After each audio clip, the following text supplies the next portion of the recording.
Afternoon with Andy Potter on BBC Radio Derby.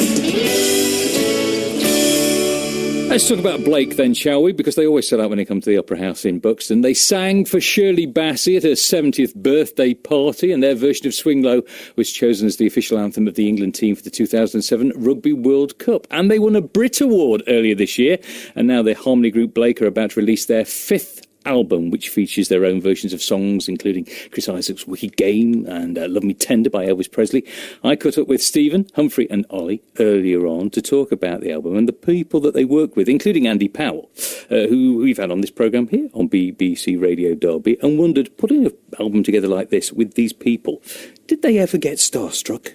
That was amazing. I mean, we had Andy Powell introduced to us, and it was when you're introduced to somebody as having been the person who created Kate Bush's iconic sound, you are starstruck. You cannot not be. Those are amazing singles. I mean, Wuthering Heights was his work, and he arranged many other albums as well. And I think for us, we obviously wanted our singing to be that much better, and we wanted to take the album up to the next level. So, yeah, Andy Powell, and obviously some fantastic players on there as well. We had John Paracelli, who is absolutely incredible guitarist. So it's been a real labour of love working with amazing other people. And when it comes to getting the track listing together, again, was it you throwing things into the pot? Yeah, it's very much our choice of songs. And whenever we do an album, you know, we sit down together and we put forward our choices and songs that we love. And it's always interesting to see which songs work with harmony and which songs really are more soloistic. And we've tried to get a good variety, and we've got some great duets on this album, which is a first for us,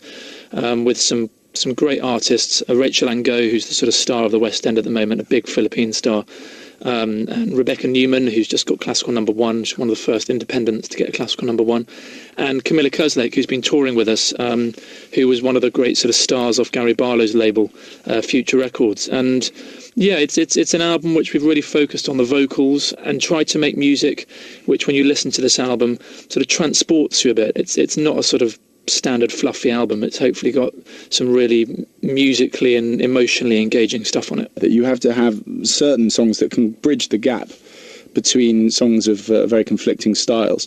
So if you've got a pop song and then an acoustic song and then a classical number, it can sort of work. But if you put the pop song back to back with a classical number, you get a real jolt. And that's not what you want to do with a listener. You want them to go on quite a seamless journey, so that things work. And that goes right down to the very musical nature of the key relationship between songs as well. But the listener and also your fans are key to this latest record, because it's the way forward now that they pledge money for the record. That's how it got made, isn't it? Absolutely. It was an amazing thing. We did it on our last album, and we were very conservative with our approach. We aimed low and managed to beat the target. But this time we just thought, right, let's just see how much support we can get. And it just flooded in. And not only from the UK, where the album's being launched, but from all around the world as well. We have people pledging from Japan, from all over the States, from Russia. And the result of that is that we've really felt on this album that the fans have been a major part of it, not just they're not just buying it in the shops, but that as we made it, they were in the studio with us. Many of them pledged for experiences where we gave them singing lessons, where they came for cream tea with us in London, where they actually came into the studio and played a piano during one of the songs. It was all sorts of random fun things, and it made it very special for us. The music isn't really for us, it's for other people, and if those other people are part of it as we make it, it makes it all the more special. Well, actually, saying that, we had our album launch. There was a lady there from the States who had pledged to come to the launch, and then she's doing lots of other stuff. And so, I mean, it's really humbling. She was there, and she just flown in from Georgia and wanted to be part of that evening. And it just shows you the lengths that people are willing to go to be part of something which they clearly feel very strongly about, and that's really humbling. You said the word that I was about to say, with humbling, the fact that sometimes when it's a record company, you seem disjointed from that. It's other people's money, but they're sort of faceless.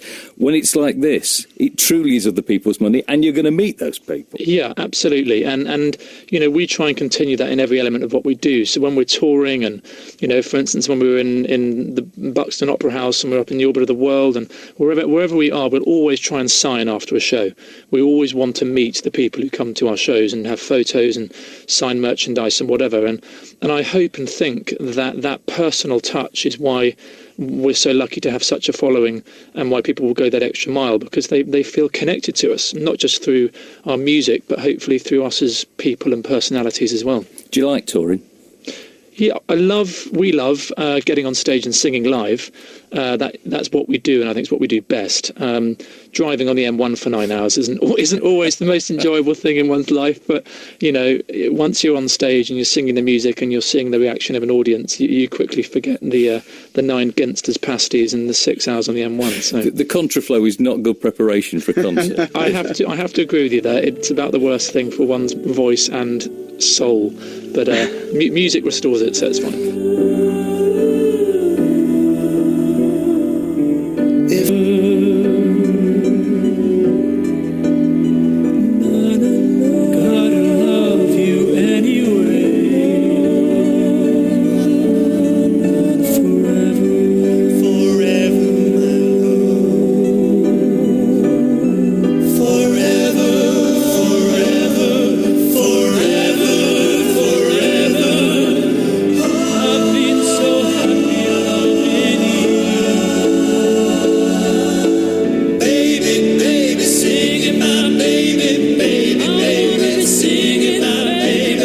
Blake from their album In Harmony and Forever, the Beach Boys song, of course.